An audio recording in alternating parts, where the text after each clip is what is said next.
pose une question. Voilà, on va terminer. Oui. Bah, tu dis, tu as un mot qui est venu là, quoi. Tu dis que tu as donné les Idrissa Seck là. Tu dis que Bat a parti de son ambition, quoi. Oui. Bon, point bobu nak, est-ce que mën nga expliquer clairement aux auteurs de priorité comment Bat a parti de son ambition? Ban ambition la Bat tek te mu jural ko li, quoi. Est-ce que mën nga expliquer lolu, quoi? Cette ambition là, fan la commencé parce que c'était deux individus qui cheminaient ensemble. Maintenant, si je comprends partie de son ambition, c'est à un certain moment, en un temps T, Bat a voulu mettre son ambition au devant. Après, nak mu jaral ko li, quoi. Léegi nag dama bëgg a xam exactement ambition boobu nag nan ko expliquer quoi, comment c'est venu, quoi. En réalité, pour moi, les choses ont commencé bien avant la présidentielle. Il a déjà eu le clash. Et le clash du présidentiel, d'avant la présidentielle, il vient dans le simple fait que, à un certain moment, Barth et Sonko se sont trouvés comme ñaari kuy ci benn mbalka. C'était les deux personnalités qui étaient là, ñi doon dirante mbagg. Lan moo indi loolu? Loolu, c'est venu du fait que Sonko, pour lui, Barth l'a trahi. Or, pour Barth, il y avait une manière de faire pour baisser la tension. Parce que eux, ils devaient être candidats. Sonko a considéré que dans ce groupe-là, c'est eux de PASTEF qui peuvent être candidats et les autres doivent les soutenir. Les gens de Tahaou ont montré que non, la candidature ici, c'est une candidature qui est individuelle. La candidature qu'on avait fait en groupe, c'était pour les législatives. Mais pour les législatives, on avait bien dit de manière très claire que la candidature les législatives, on le fait ensemble avec une intercoalition. Une coalition, des coalitions et intercoalitions. Mais qu'à la présidentielle, chacun va de son côté jusqu'à ce qu'il y ait un deuxième tour. Ce que PASTEF et Sonko en particulier n'ont pas voulu entendre. Maintenant, pour aller à la présidentielle, il fallait bien que les gens de Tahaou négocient. Sinon, Khalifa Sall n'est pas candidat. Si on ne négocie pas avec Macky Sall, il a fallu négocier. Et c'est cette négociation-là que PASTEF n'a pas, disons, appréciée. Et ils ont considéré ça comme une trahison. D'accord. Et quand ils ont voulu négocier, ils sont partis négocier. Hein? PASTEF, quand ils ont voulu négocier, ils sont partis négocier. Non, attends. Et ce n'est pas une trahison. C'est-à-dire, trahison dans la trahison, Barthélemy a considéré que le fait que vous ne nous laissez pas négocier est une trahison. Parce que vous voulez nous garder toujours comme des gens qui ne peuvent pas être candidats. Quand même. Voilà. Et nous, on a le droit d'être candidats. Voilà ce qui a fait que Barthélemy a dit, nous, on va aller négocier, et on a négocié. Maintenant, si vous considérez que nous, on ne peut pas négocier, mais nous, on est libre. Et si c'est comme ça, bon, écoute, si on se sépare, on d'accord. Voilà ce qui s'est passé. On s'est retrouvé dans une situation où, après, ceux qui ont reproché aux uns d'avoir négocié, eux-mêmes sont allés négocier parce que se retrouvent dans la même situation juridique que les autres. On a négocié où? Ils ont négocié où? Laisse-moi te conclure. Laisse-moi te conclure. Waaw. Da ngeen suku jébbalu ram. Waay ba taxan waay. Waaw ak ay xale fi kenn nelaw fi. Ils sont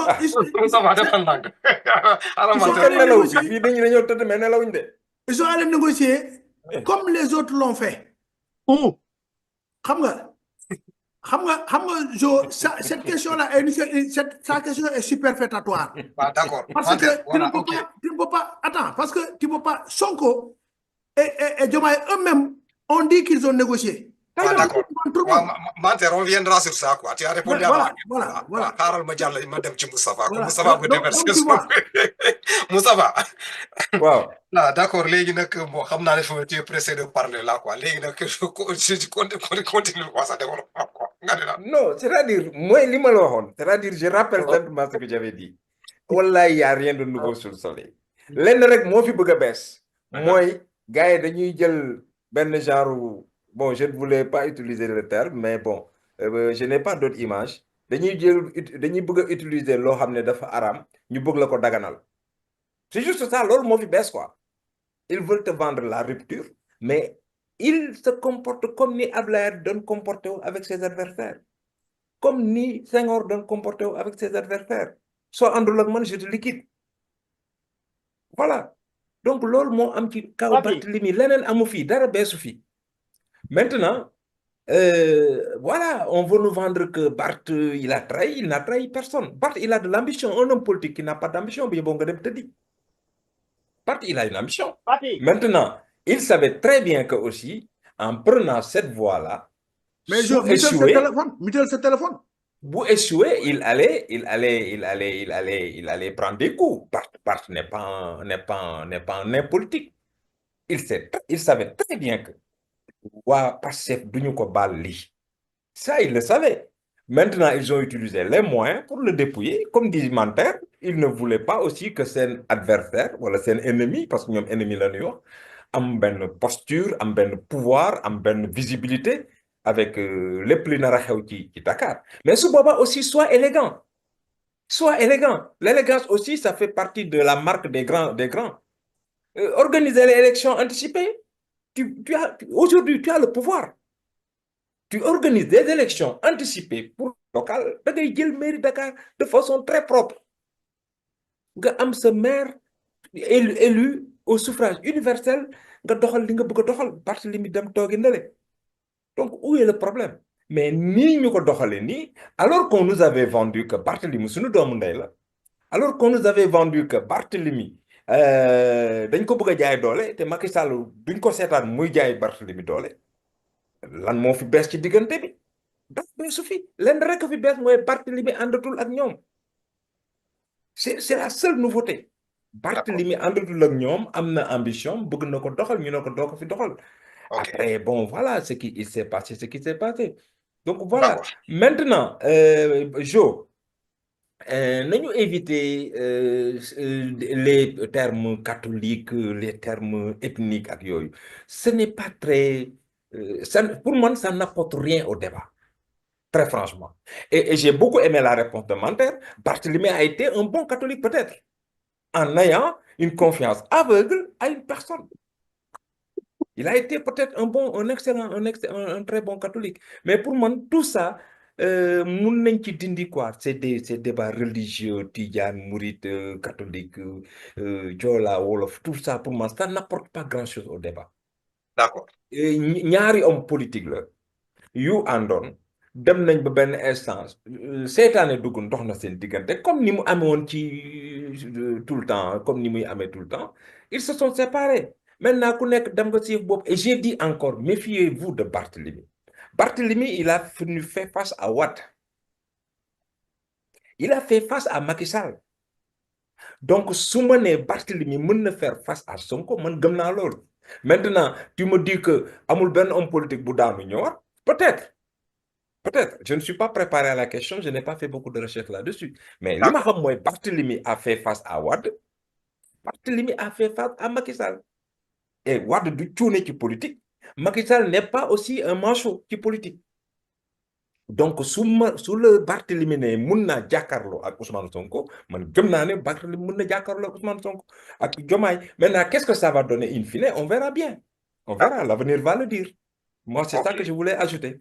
Voilà, bala ma jàll ci Jo Bass man dinaa joxe son point de vue. Il y a le frère Pape Sarr qui vient de nous joindre là par rapport à ce qui s'est passé ici. Xam naa bon na la tuddati la dans le débat là nu muy demee ni ku ci nekk comme Moustapha l'a bien dit da ngay joxe sa opinion par rapport à ça quoi. Mais boo gisee man ma bëgg a analyser la situation là ma ne est-ce que on va se focaliser uniquement sur le côté politique là ñu jéem a analyser situation là ou bien on va entrer dans le côté un tout petit peu social là pour jéem a cette fois ma commencé ma ne deux personnes qui se sont dit que ñoom ay doomi ndey lañu ñu egsi fii. Nous sommes tous des Sénégalais et ku ci nekk suivre na le processus de ces deux jeunes là bu ñu nekkoon dans le combat ku ci nekk apprécier na ko à sa manière ku ci nekk am na une sensibilité par rapport à cette union là moom moo expliquer la position de Manter moo expliquer la position de Jo Bass moo expliquer la position de Moustapha moom moo expliquer sama position mais man fi ma koy teg c'est aussi simple que ça. Deux individus yoo xamee ne dañoo commencé di cheminer ma demandé à Manter à quel moment cette trahison là ñu commencé de sentir. Manter ne parce que tout simplement l'autre a montré une ambition politique moo ko jural lii yëpp. Mais la question que moi j'ai posée dans ça, cette ambition politique-là, comment elle a été montrée? Parce que le comment là, ça compte aussi dans des rapports. Parce que man duma ànd ak yow ànd nawle ñu dem ba ci biir même su fekkente am nga say position bi nga war a défendre la am na ni nga koy defee même su fekkente tu as la logique là et c'est amee tu es dans le droit chemin là di nga fauté c'est-à-dire nan la tuddati la olof yaay ñoom ñooy ne est-ce que amee dégg tout comportement booy def la forme là ni nga koy defee ci boppam moom moo gën a important que plus que li ngay def su fekkente les deux là dans le Yewwi Askan là ils ont déjà décidé que ku ci nekk day dem pendant les présidentielles là en solo lolo c'est pas un débat tout le monde a connu ça quoi mais comment arriver en solo? Est-ce que dans ce processus là on n'a pas vu en un certain moment là bi ñoom ki seen compagnonnage bi seen coéquipier boo xamee ne moom moo doon Ousmane Sonko bi muy dem mu commencé di tarkis bi mu commencé di tarkis ñoom lan moo doon seen taxawaay par rapport à ce tarkis là? Est-ce que tarkis boobu nag dañ ko utiliser à des fins personnelles parce qu'on est en politique on sait que mu ngi commencé tarkis est-ce que dañ koy téye pour mu taxaw ou bien dañ koy wax mu daanu? Longtemps je reviens aussi sur le comportement des gens qui ont travaillé ensemble là ils ont fait des victoires ensemble ils se sont supportés dans le temps keneen ki jékki-jékki na mu trébuché est-ce que buy trébuché da nga koy téye pour mu taxaw ou bien da nga koy wax mu daanu? Foofu la problème bi nekk man sama analyse foofu la nekk bi Ousmane Sonko di trébuché l'ambition de Barth là mu daal di naître. Quel a été le comportement de Barth là par rapport à cette ambition là? Quel a été le comportement de Khalifa Sall là par rapport à cette ambition là? ñun ñëpp gis nañ ko fii de ku ci nekk xam na ce qui s'est passé. li ñu remarqué man skin sama bopp c'est une personne boo xam bi mu trébuché. Ils l'ont supporté. Ils l'ont supporté. Oui. Ok, explique-moi, balaa continuer. Dans quel sens? Explique. Quand il y a eu le problème de Sweet Beauté, ils l'ont supporté? C'est pas Sweet Beauté la trébuché bi am. Bi nga ne ambition, c'est pas le problème de Sweet Beauté. C'est pas foofu. Ah, d'accord. Ambition, fu mu commencé di taxaw bi Ousmane Sonko bu ñu ko tegee loxo. C'est pas Sweet Beauté. Xam nga tu parles d'ambition, ma ne la bi mu trébuché foofu la. Ah, trébuché. Foofu la par commencé décliner son ambition. Ah, d'accord, trébuché bi feneen la woon. Mais au moins, je t'ai posé une question, tu m'as répondu non? Non, l'ambition politique de Barth là, fan la commencé de exprimer. Non, non, je te pose la question. Pour toi, le fait de trébucher, le fait de trébucher de Sonko là, d'où si Sweet Beauté, mais si feneen la woon. C'est ça? Manter, je réponds à j'ai posé une question, tu m'as répondu, m'as développé. Dans ma demandé, tu as parlé de l'ambition de Barth là. Fan la commencé de dessiner. À quelle période la commencé de dessiner? Barth a toujours été ambitieux aussi. Voilà, tu veux lui question la demandé et tu m'as donné une réponse. Légui nak réponse la jël parce que ambition bi mu commencé di ko décliner même s'il était ambitieux dans le passé.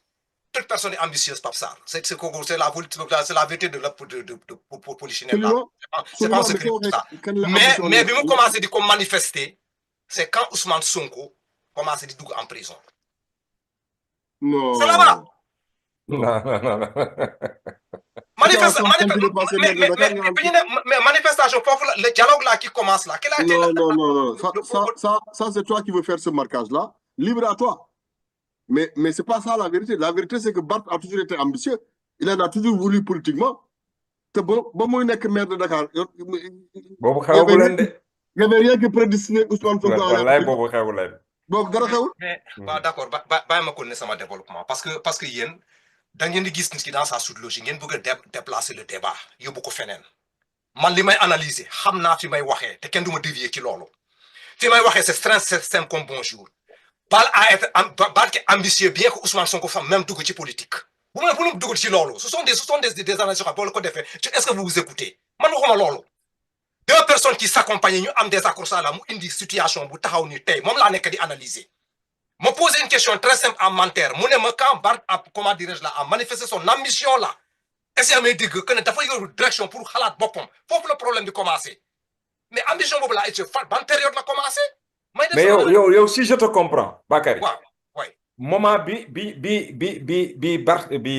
Ousmane Sonko amee problème ba nekk prison su ma la comprendre hein yow li nga reproché Barthélémy mooy warul woon montrer son ambition foofu. non foofu gis nga xam nga. non je veux comprendre. Non, mais je suis pas là pour reprocher Barth. Je suis en train d'analyser une situation. Pourquoi ils sont arrivés là? Je reproche personne. Analyse là n'est que d'IDEF. Ok. Et j'ai posé une question. Ambition. Manter mo jox le mot ambition là. Mom la dire parce que c'est un mot très important. Quand peut-être yow da nga tek hypothèse disons que alors hypothèse là. Légui nak bu fekente ambition bi Barth bi commencé di manifester. Fofu la ñi commencé un problème. Maintenant je pose la question, comment l'ambition a été manifestée?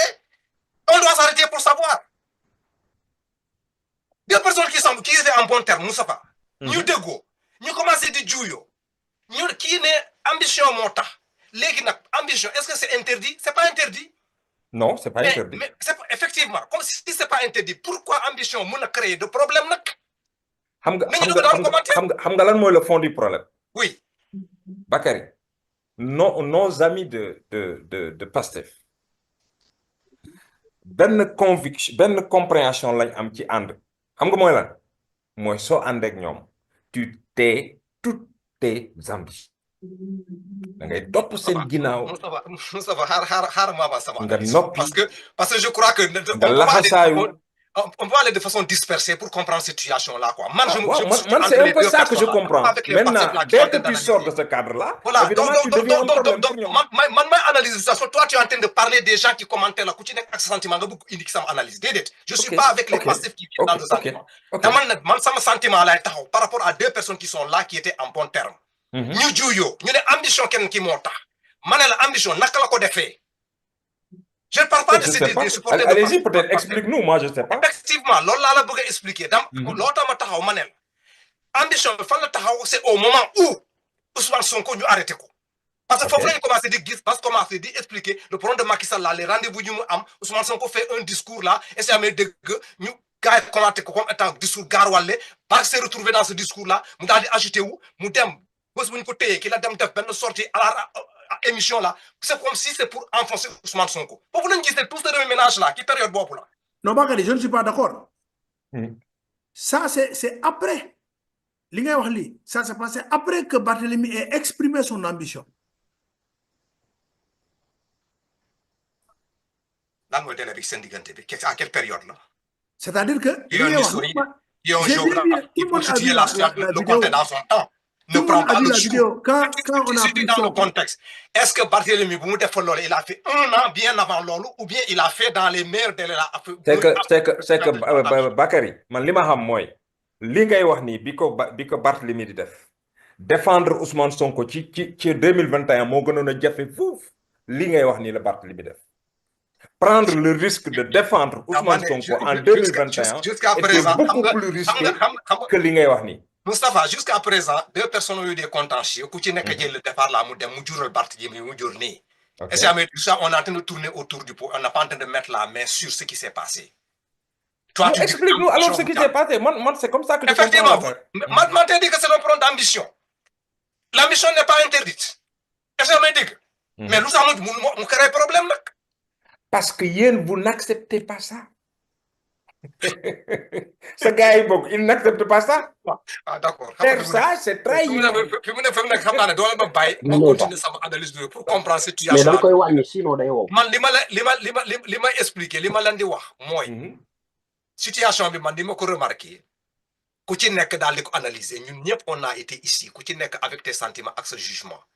Ousmane Sonko bi mu trébuché, le sentiment qui s'est déroulé là, c'est que tout simplement Barthélémy Diaz au lieu trébuché bi na téye ko da ko melé da koy bumak pour mu daal. Dédé lolu yow ya bëgg am lecture bobu. Non d'accord, parce que bo ma ko c'est-à-dire mëno ko téye ki mi ngi ci biir ndox mi di lap mënu lo ko téye. Mais qu'est-ce que tu viens de dire dans l'émission? Ce que tu peux faire moi appeler les sapeurs-pompiers. Non mais d'accord.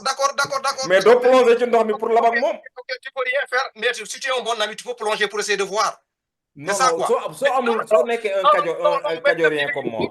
Amo dara ci ndox do plonger di dé? Non, dama né do tok di calculer nan 1-1. Si tu es un bon ami, da ngay woté. Mais justement, quelqu'un à ta place là day plonger. Tu es d'accord? Pour dem sauver. Non, su fekkee ne mën nga ndox non non Si non tu es un bon y a pas lébu. su fekkente dama ne Si tu es un bon lébu. da ngay Non. plonger. Non. Mais si tu es comme Pape Sarr nga xam ne yaa nga dëkk ca Njàmbur wala nga mel ne man dëkk Kajoor gee amul géej. mais da nga doo ne plonger. si nga fa wax léegi nag ici Bart n'a pas plongé pendant que quelqu'un d'autre pouvait plonger. Donc tu me rejoins dans ce que je suis en train de dire. Non, je ne te rejoins pas. C'est Non, toi mais- qui veux me forcer à te rejoindre. Non, non, je ne te non, rejoins pas. mais tu es d'accord que si quelqu'un buy laab kenn ki dina plonger kenn Mais ki dina mënuloo parce que mënuloo fay. kan moo mënul fay sama bopp ma la gënal du bañ naa la mënuloo bon? fay. C'est-à-dire, Ok, je ne peux pas me justement. sacrifier simplement parce que tu t'appelles Ousmane Moustapha Sonko. Moustapha Je vais plonger là parce que tu Non. t'appelles Ousmane Sonko. mais une autre Voilà, personne c'est ça. non C'est non non le une autre nombrilisme personne, que vous avez. une autre personne à la C'est-à-dire, place- vous êtes tellement égocentrique que vous pensez que tout tourne autour de votre personne. Moustapha Voilà tu le vas- problème de fond que tu vous ne avez peux en pas me réalité. dévier de ma pensée Pour Li may yow, wax, doo Bart ma ci dafa war a génnee. plonger dee Déedéet. parce que c'est Ousmane Sonko non qui est non menacé. non mais d'accord je dis pas Non. Bart dafa war a Non, plonger je n'ai pas cette yow yaa lecture. indi cette image là waxuma dafa Oui. war a plonger Oui. mais dama la Ma ne andi image bi, boobu oui. keneen mënoon na plonger Waaw, kum neex nga plonger. d'accord léegi moom Nga dem comme xaru. plongé wul nag Oui. est-ce que amay dégg Mais tax ñàkk a plonger taxul nga bañ nit ki. mais justement léegi nag Justement. analyse boobu lañ nekk di def Voilà. lu tax moom plongé wul Non, léegi nag parce que plongé wuloo mënul ba fay pare nag peut-être. est-ce que amay dégg nga jël barque boo xamee ne moom moo kii da parmi son comportement après ñun ñëpp fi la ñu nekkoon les sorties yi mu doon def dafa mel Mais ni 2021 moo gënoon a jafe te Bart non, li ne a m'amène pris pas à 2021. non si Moustapha, si bon mun nañ ko boole ci analyse bi. non je 2021 moo gënoon a metti Barthélemy taxaw dëggal boppam. Moustapha toi tu touches 2021 moo gën a metti de grand.